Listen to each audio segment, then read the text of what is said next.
నమస్కారం. మేము విజయ్ కుమార్ గంట.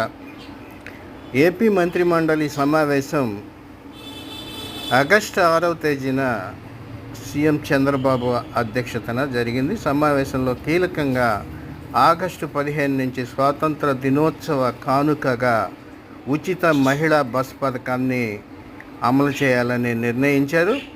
అదే రోజు ఈ పథకాన్ని సీఎం ప్రారంభిస్తారు. పథకం యొక్క విధి విధానాలని వెల్లడించారు. సమావేశంలో రాష్ట్రంలో పోలీస్ శాఖలో సాంకేతికత, విద్యాశాఖలో సంస్కరణలు, గ్రామీణాభివృద్ధిలో తీసుకున్నటువంటి చర్యలు, గ్రామాల్లో రోడ్లు బాగు చేసేందుకు తీసుకున్నటువంటి చర్యలు, సింగపూర్ పర్యటనలో జరిగినటువంటి చర్చలు, వస్తున్నటువంటి పెట్టుబడులు, ఇతర అంశాలపై కీలకంగా చర్చించారు. మొత్తం 12 అజెండా అంశాలపై ఒక నిర్ణయాన్ని తీసుకొని ఆమోదం